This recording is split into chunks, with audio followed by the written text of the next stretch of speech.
앞으로 정부 3.0의 핵심 과제인 공공데이터 개방과 활용이 더욱 쉬워집니다. 아울러 새로운 정보공개법도 조만간 시행되는데요. 어떻게 달라지는지 또 어떤 효과가 있는지 자세히 살펴보겠습니다. 이 자리에 안전행정부 창조정부조직실의 김성렬 실장 나오셨습니다. 어서 오십시오. 반갑습니다. 네. 최근 공공데이터법이 시행됐다고 들었습니다. 시청자분들께서 좀 생소하실 수 있는데 이 공공데이터법의 제정 의미 어떤지 소개 부탁드리겠습니다.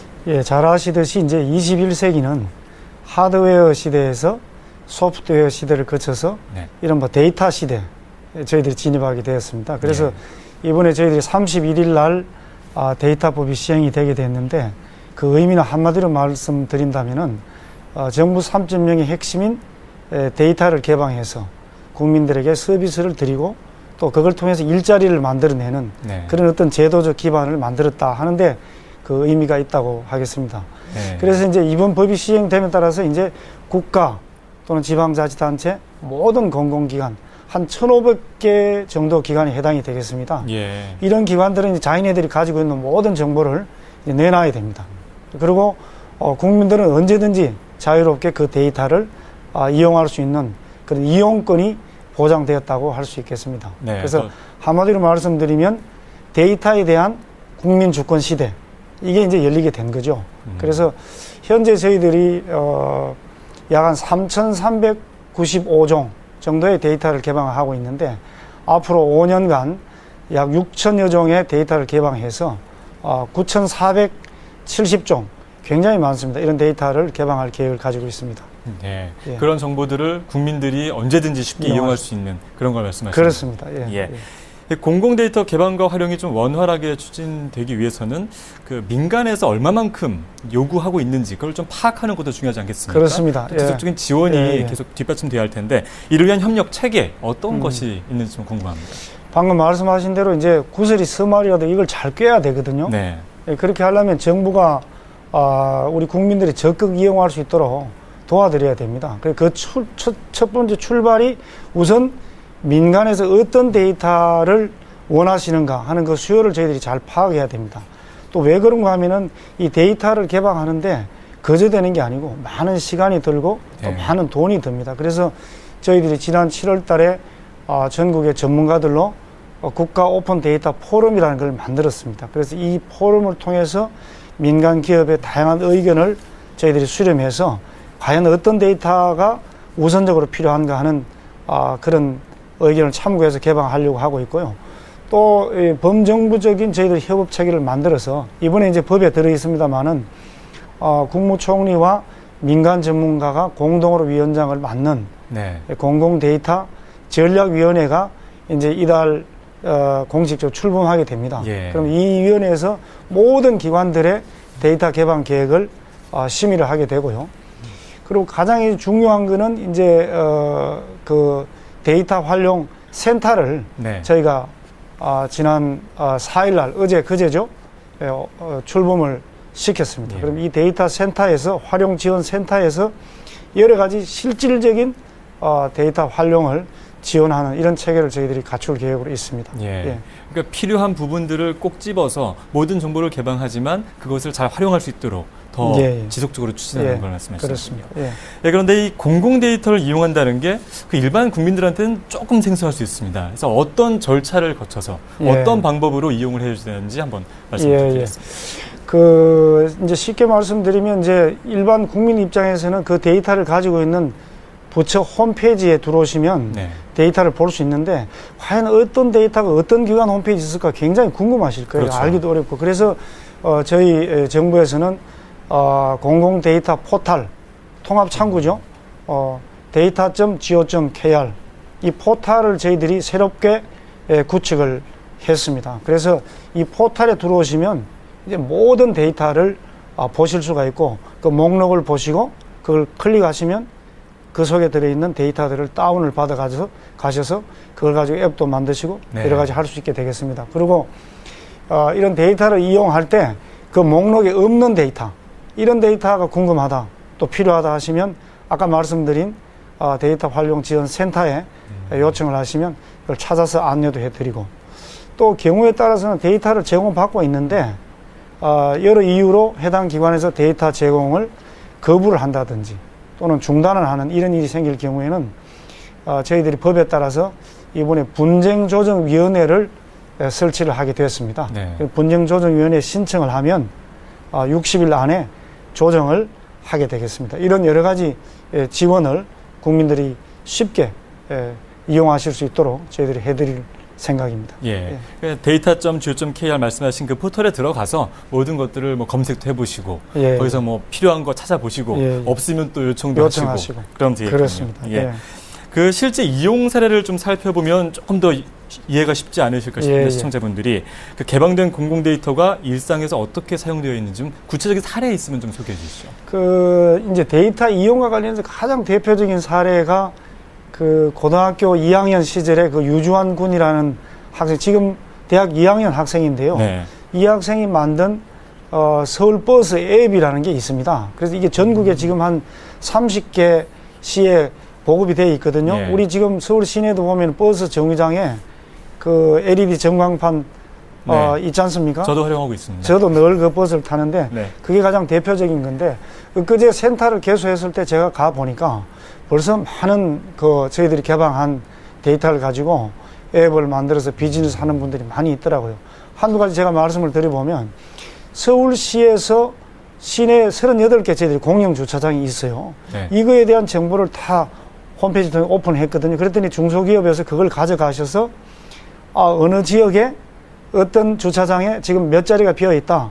요금은 시간당 얼마다 하는 걸 금방 앱으로 확인할 수 있는 네. 이런 앱을 이제 개발해서 비즈니스를 하시고 계시고 또 메디라떼라는 앱이 하나 있습니다. 요걸 예. 제가 소개해드리면 요거는 건강보험심사평가원에서 전국에 약 한 5만 8천 개의 병원과 의원이 있거든요. 네. 이 모든 정보들 이걸 오픈을 하니까 이 메디라떼에서 이걸 가져가셔서 앱을 만들었는데 지역별 또는 그 진료 과목별 또 내한테 맞는 어떤 그런 맞춤형 병원을 검색을 한다든지 서비스를 탐색한다든지 심지어는 그런 진료 비용들 뭐 이런 것까지도 안내받아서 좋은 병원을 선택할 수 있는 이런 앱들이 많이 지금 개발이 돼서 보급이 되고 있습니다. 네. 예. 공공 정보를 활용한 콘텐츠 발전에 굉장히 큰 도움이 되고 있는. 그렇습니다. 예. 예. 특히 흥미를 끄는 내용이 아까 말씀하신 것처럼 이 공공 데이터를 활용한 일자리 창출 그렇습니다. 이 부분인데 예. 산업 생태계 조성하는 데 있어서 앞으로 어떻게 지원을 하실 계획이신지 좀 말씀 부탁드리겠습니다. 사실 이 부분이 제일 중요합니다. 네. 저희들이 데이터를 개방하는 것도 많은 돈을 들여서 개방하는 것도 그냥 개방 자체가 목적이 아니고요. 그렇죠. 그 데이터를 이용해서 국민들이 그 데이터를 가져가셔서 서비스를 만들어내시고 또는 비즈니스. 그게 바로 창조 경제 아니겠습니까? 네. 데이터에다가 민간이 가지신 국민들이 가지신 좋은 아이디어를 보태서 거기서 비즈니스를 만들고 일자리를 만들어내는 게 저희들이 원하는 목적인데 이 일을 하기 위해서는 사실은 그런 어떤 데이터 기반 산업이 활성화될 수 있는 생태계를 만들어주는 그 노력이 중요합니다. 네. 그래서 전문가들에 따르면 앞으로 21세기는 데이터 기반 산업이 성장 동력의 원천이 될 거다. 글로벌 기업의 각축장이 될 거다. 이런 전망들을 많이 내놓고 있거든요.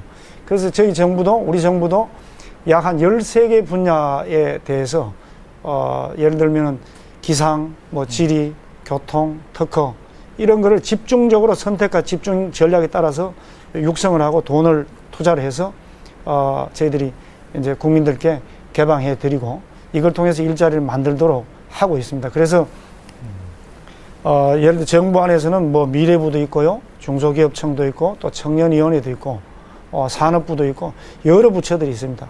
이런 부처들이 같이 협업 체계를 만들어서 이런 대학생도 될 수 있고 또는 벤처기업도 될 수 있고 1인 기업도 될 수 있고 중소기업도 될 수 있고 누구든지 이런 데이터를 가져서 창업도 하실 수 있도록 창업 또는 산업 그런 단계별로 저희들이 아이디어서부터 창업서부터 마케팅에서부터 또는 홍보에 이르기까지 이런 것들을 저희들이 종합적인 지원 대책을 만들고 있습니다.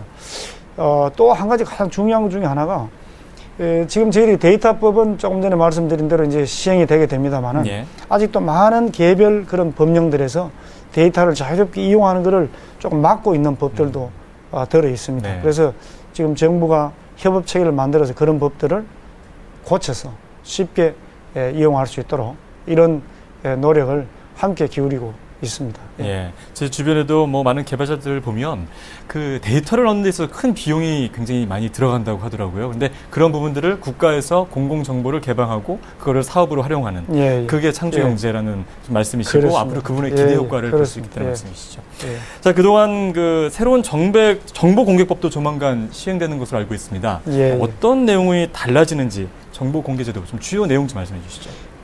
최근에 저희들이 법을 이제 뭐 여러 개, 특히 이제 데이터법, 공개법 재개정하느라고 많은 네. 어려움이 있었는데요. 다 이제 잘 됐습니다. 그래서 정보공개법의 개정의 큰 내용이 한 두 가지 제가 든다면, 하나는 질적인 큰 변화. 우선 정보 공개의 패러다임이 바뀌었습니다. 이제 그전에는 국민들이 정부에다 대고 이런 정보를 좀 주십시오. 그러면 그걸 이렇게 심사해서 이렇게 드렸거든요. 네. 그러니까 잘 안 드린 거죠. 이거를 정부가 이제는 바꾸어서 국민들이 청구를 하시지 않더라도 알아서 사전적으로 공개드리겠다는 겁니다. 이게 네. 이제 가장 큰 변화고, 또 한 가지는 정보의 내용을 보면 과거에는 이렇게 공개는 하는데 들여다보면 별로 뭐 쓸만한 내용이 네. 없는 경우가 많이 있었죠. 이런 것도 앞으로 공급자 중심이 아니라 정말로 국민 입장, 수요자 입장에서 정보의 내용을, 콘텐츠를 저희들이 채워나가는 노력을 하고 있습니다. 그래서 심지어는 내년 3월 1일부터는 모든 정부 기관에서 이제는 결제만 끝나면 바로 원문까지 국민들한테 공개되는 이런 어떤 질적인 변화, 패러다임 변화가 있게 되고요. 또 한 가지 이제 양적인 측면에 좀 말씀을 드려보면, 지금까지는 1년에 한 31만 건 정도가 예. 저희들이 국민들이 요청하셔서 저희들이 정보를 드렸거든요. 네. 이제 아까 말씀드린 대로 사전 공개 시스템으로 가기 때문에 내년 말 가면 아마 저희들 짐작으로는 약 한 4억 9천만 건. 그래서 연평균 한 6억 5천만 건 수준의 정보들이 국민들에게 늘 제공될 걸로 예상이 되고, 또는 정보를 공개해야 되는 기관 숫자도 이제는 약 한 1,700개 정도 기관들이 늘어나게 됩니다. 그래서 정부에서 예를 들면 한 5천만 원 이상의 보조금을 받는 그런 기관들도 이제는 그 업무에 관련된 정보들은 국민들한테 이제 낱낱이 다 공개를 해야 됩니다. 네. 그렇게 되면 뭐 정부가 그야말로 투명해지고 국민의 알 권리도 신장되고 정부가 더 신뢰를 받지 않겠습니까? 그렇습니다. 예. 자, 지금까지 안전행정부 창조정보조직실의 김성열 실장이었습니다. 오늘 도움 말씀 감사합니다. 감사합니다. 예.